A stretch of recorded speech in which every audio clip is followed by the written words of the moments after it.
기계를 이용한 리프팅이나 혹은 실리프팅 같은 경우에는 효과가 계속적으로 쌓이게 되고 그게 어떻게 보면 무시 못할 효과가 되는 거죠. 대신 이제 뭐 한두 번 하고 끝난다? 크게 효과를 못 보고 그냥 불만족하실 확률이 높다고 보거든요. 그에 비해서 수술적인 리프팅은 효과 자체는 엄청나게 좋습니다. 그러면 이제 개인적으로 리프팅을 효과로 순위를 좀 매겨본다면 당연히 1등은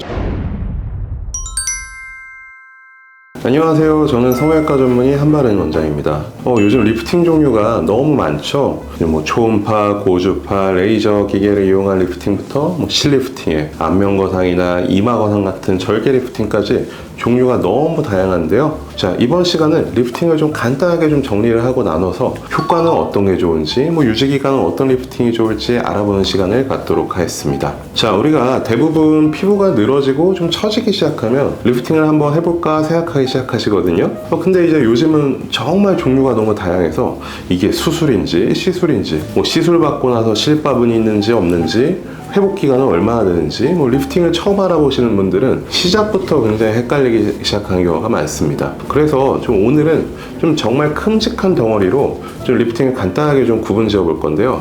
딱 일단 3가지 종류로 분류를 해볼게요. 첫 번째로는 일단 기계 장비를 이용한 리프팅입니다. 이제 대표적으로 써마지, 울세라, 슈링크, 티타임 리프팅, 많은 종류들이 있죠.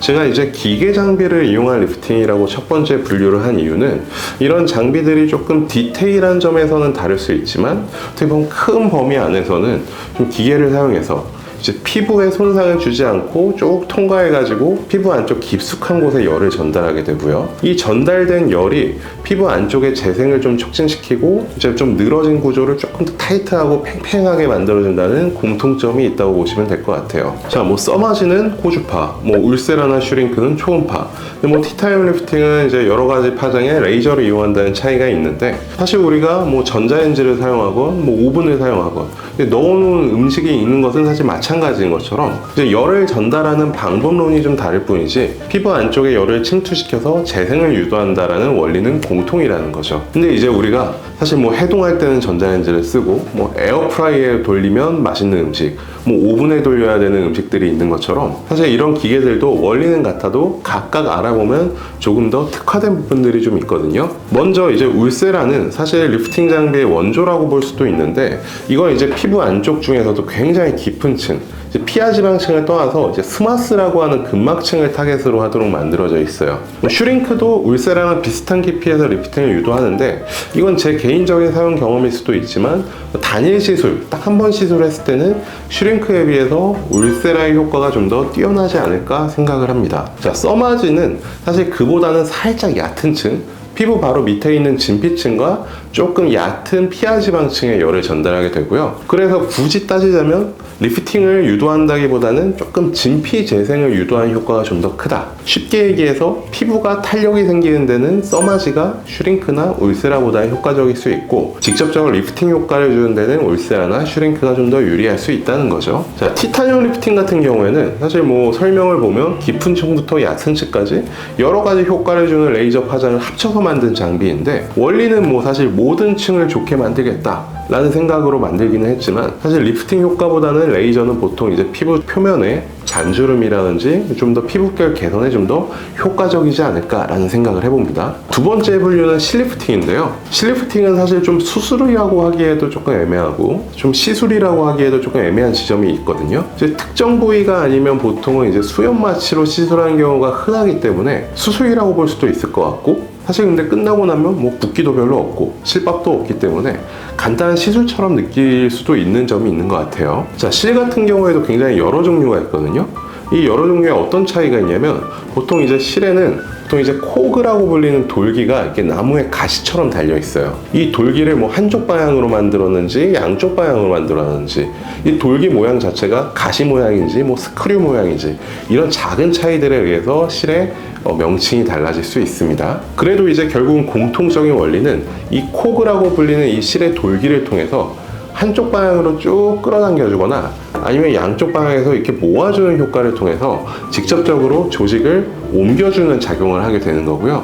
또 이 실 자체가 얼굴 안쪽에서 몸과 반응을 하게 되고 진피에 탄력을 주는 콜라겐 섬유를 생성해주는 작용을 하는 거예요. 자, 마지막으로는 절개 리프팅인데 이제 뭐 대표적으로 안면 거상이라든지 목 거상, 그다음 또 이제 이마 거상들이 있죠. 자, 이런 수술들은 당연히 마취를 하고 집도의가 직접 피부를 쭉 절개를 하고 박리를 하고 당겨주고 다시 처지지 않게 고정하는 과정을 거치게 되는 수술이거든요. 수술 후에 붓기가 보통 생기는 편이기 때문에 한 달 정도 지났을 때 자연스러워지고요. 일주일 정도째 실밥을 보통 제거하는 과정을 거치게 됩니다. 효과는 지금까지 설명한 여러 가지 방법들 중에서 가장 효과적이라고 볼 수가 있고요. 일시적인 효과로 그치지 않고 유지기간도 몇 년 이상 길기 때문에 사실 어떻게 보면 가장 효율이 높은 방법이라고 할 수도 있을 것 같아요. 하지만 아마도 통증이라든지 붓기 혹은 부작용에 대한 두려움들이 수술보다는 조금 더 간단하게 할 수 있는 리프팅을 찾는 방향으로 전체적인 방향성은 이동을 하고 있다고 생각을 합니다. 그래서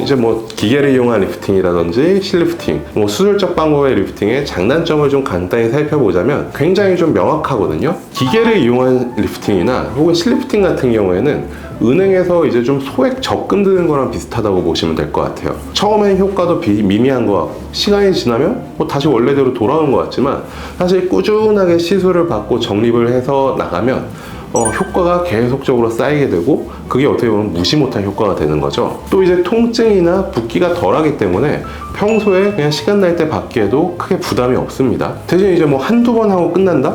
특히나 슈링크나 써마지, 티타늄 리프팅 같은 경우에는 크게 효과를 못 보고 그냥 불만족하실 확률이 높다고 보거든요. 또 이런 리프팅들은 이미 너무 처져버린 얼굴에는 효과가 덜해요. 그래서 보통은 40대 정도 조금 젊은 층부터 틈틈이 꾸준히 관리해 주시기에는 굉장히 좋은 방법이라고 생각을 하고요. 그에 비해서 수술적인 리프팅은 효과 자체는 엄청나게 좋습니다.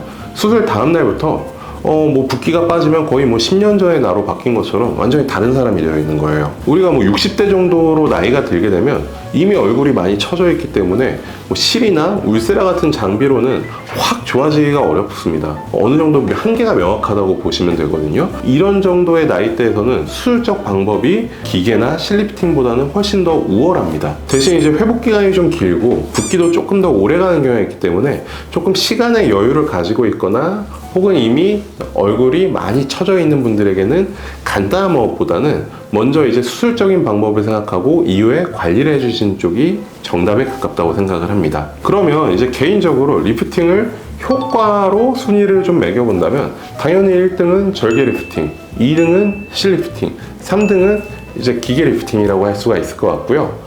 비용도 당연히 똑같은 순서로 1등 절개 리프팅, 2등 실리프팅, 3등은 기계 리프팅이죠. 유지기간도 사실 마찬가지입니다. 대신에 어떻게 보면 가장 효율적인 가성비가 좋은 방법은 무엇이냐 하면 나이대마다 체감하는 효과가 조금 다르기 때문에 먼저 60대 이상에서는 수술적 리프팅이 가장 효과적이라고 보는 게 맞습니다. 이 나이대에서는 아까 말씀드린 것처럼 어떤 비수술적인 방법, 시술적인 방법으로 좋아지는 거에 대한 한계점이 명확해요. 이미 처져 있는 얼굴 조직이 많기 때문에 울세라나 슈링크 50번, 100번에서 40대로 돌아가지는 않는다는 거죠. 그래서 50대 중반 이상, 60대부터는 관리를 먼저 하기보다는 수술적인 리프팅을 먼저 고려하시는 게 좋다라고 말씀을 드리고 싶고요. 대신 30대나 40대 때는 사실 수술적 리프팅을 통해서 얻는 효과가 나이 들었을 때처럼 크거나 드라마틱하지는 않습니다. 당연히 처진 게 많이 없으니까 그만큼 올렸을 때 개선할 효과 자체도 좀 덜한 거죠. 그래서 이 나이대에서는 앞으로도 나이가 좀 더 덜 들도록 노화가 일어나지 않도록 지연시키고 관리하는 게 가장 중요하다고 보시면 되겠습니다. 그래서 젊은 나이일수록 수술적인 리프팅보다는 조금 더 관리 쪽에 속하는 기계 리프팅이라든지 혹은 실리프팅을 좀 더 권해드리고요. 나이가 좀 있으신 경우에는 먼저 수술적인 방법으로 젊어지고 난 후에 다시 관리를 하는 식으로 고려하시는 게 가장 좋다, 이렇게 정리를 하도록 하겠습니다. 자, 오늘은 리프팅의 여러 종류에 대해서 좀 개략적으로 살펴보는 시간을 가져보았고요. 혹시라도 기회가 된다면 또 하나하나에 대해서 좀 더 자세하게 알아보는 시간을 갖도록 하겠습니다. 지금까지 한바른 원장이었습니다. 감사합니다.